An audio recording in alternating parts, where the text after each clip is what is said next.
বাংলাদেশের নতুন master stroke, দিল্লির চোখে ঘুম নেই, আতঙ্কে কেন ভারতীয় জেনারেলরা?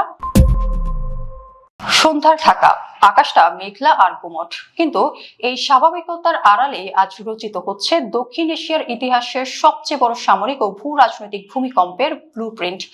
যখন ঢাকার বিমান ঘাঁটিতে বৃষ্টির ফোঁটা পড়ছে, তখন হাজার কিলোমিটার দূরে নয়াদিল্লির সাউথ ব্লকের ভূগর্ভস্থ ওয়ার রুমে বিরাজ করছে এক হাড় হিম করা নিস্তব্ধতা। ভারতের শীর্ষ সামরিক ও গোয়েন্দা কর্তাদের চোখ আজ আটকে গেছে মানচিত্রের একটি নির্দিষ্ট বিন্দুর দিকে, বাংলাদেশ। কারণ ঢাকার হাতে এবার আসতে যাচ্ছে এমন এক মারণাস্ত্র, যা আক্ষরিক অর্থেই ভারতের পুরো আকাশ আধিপত্যকে জুতোর তলায় পিষে দিতে পারে। চীন থেকে $2.2 বিলিয়ন মেগা চুক্তিতে বাংলাদেশ বিমান বাহিনীতে যুক্ত হতে যাচ্ছে অত্যাধুনিক J-10C মাল্টিরোল ফাইটার জেট। দিল্লির এই স্নায়ুচাপ কোনো অমূলক কারণ নয়। J-10C কেবল কোনো সাধারণ যুদ্ধ বিমান নয়, এটি ভারতের অহংকার চূর্ণকারী এক জীবন্ত মৃত্যুদূত।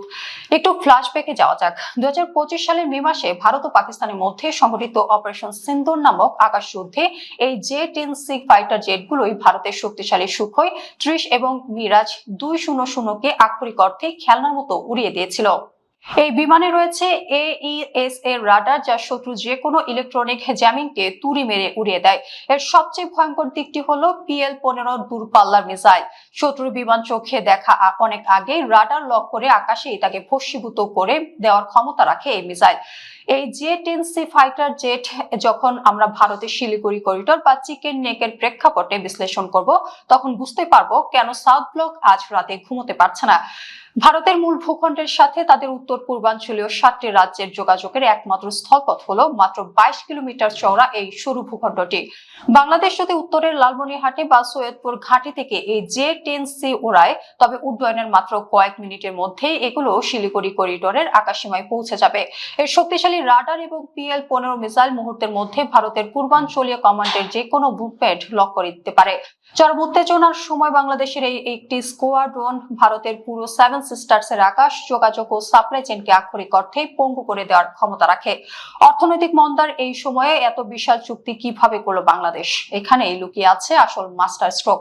এই চুক্তির অর্থ পরিশোধ করা হবে আগামী 10 বছরের সহজ কিস্তিতে। এর ফলে বৈদেশিক মুদ্রার রিজার্ভে কোনো চাপ না ফেলেই বাংলাদেশ তার বিমান বাহিনীকে আধুনিক করে তুলেছে।